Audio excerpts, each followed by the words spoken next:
Ayaga qabiimtooda hordoftooda jaalala farxaan maxamed kan jirtan fayyaa keessanii nageenya rabbi akka jirtanitti isin haa hordofu jechaa har'aaska viidiyoo takka gama teekinooloojiitiin qabannee isinii dhufnee jirra. Viidiyoon kun har'a kan wal qabatu warra yuutuubarootaati yookiin warra chaanala yuutuubii qabanidha.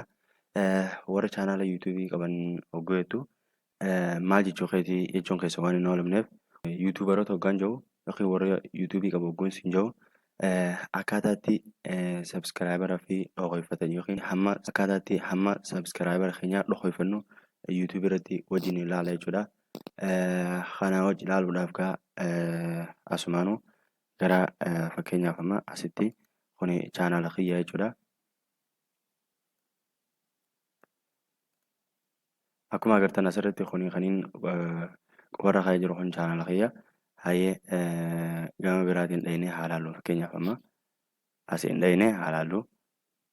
Asiin imeelii kiyya kan duraaniiti. Asi fakkeenyaaf sarchaa goonu.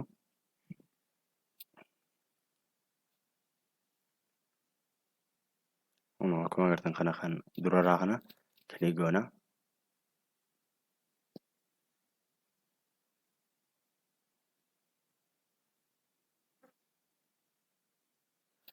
Akkuma agartan kana jechuudha.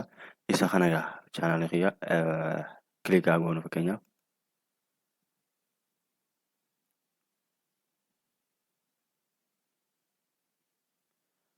Akkuma agartan asirratti sabskiraayibara hamma qabnu nu agarsiisaa jechuudha.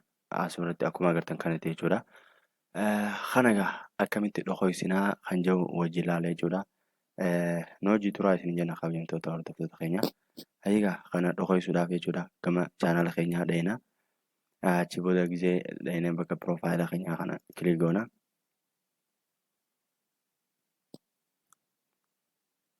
Asumaan YouTube studio kajoo kana kilik goona.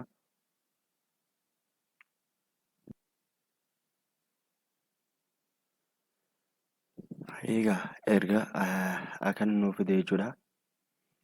Erga kana nuuf fide booda kan goona asumaan setting kajoo kana bira dhahinee kilik goona jechuudha.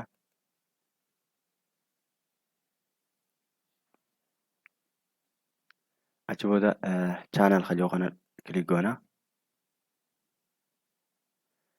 Eega goonee booda asitti advanced setting kajoo kana kilik goona. Erga kana nuuf fide booda gadi buune jechuudha yookaan scroll down goona. Akkuma agartan subscriber count kajoo kana jechuudha. Bakki itti hamma subscriber keenya bakki itti dhooysinee banuu yoo feenes gadhiisuu dandeenyu yookaan mul'isuu dandeenyu yookaan dhooysuu dandeenyu bakka tana jechuudha. Amma asitti display the number of people subscribed to my channel kajoo kana right isin irraa kaasne jechuudha. Kana jechuudha. Amma wanti ta'a. Amma ni dhabama jechuudha. Save goona gaasitti. Setting saved kajoo kana jechuudha. Akkana nuuf hinnaan amma dhahinee ilaalamma search goona irra deebinee jechuudha. Asitti akkuma agartan kana kan reefuutu waan ta'eef amma refresh goona gaa. Refresh goona gaa ammayyi.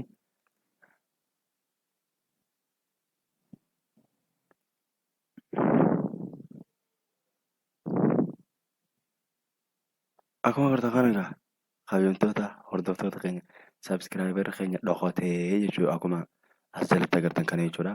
Reefu ni jira ture amma immoo dhooysine jechuudha. Akkana dhooyfatan sabskiraayibara keenya jechuudha. Warri yuutuubaroota. Kana egaa qophiin har'aaf isin qopheeffannee dhufne hedduu isinii dalina waa'ee yuutuubii, waa'ee kompiitaraatiinis, waa'ee moobaayiliitiinis, sooshaal miidiyaa adda addaatiinis wantoota wal qabatan hedduu isinii dalina jennee abdii qabna. Isinis nu jajjabeessaa. Viidiyoon tun akka obboleeyyan keessan kan waan kana baratee hubannoo irraa fudhachuu barbaadu hunda biraan gahuudhaaf laayikii tuqaa isin jenna. Akkasuma nu jajjabeessitanii nu cinaa dhaabbachuudhaaf subscribe godhuun deeggaraa isin jenna. Assalaamu alaikum wa rahmatullahi wa barakaatu.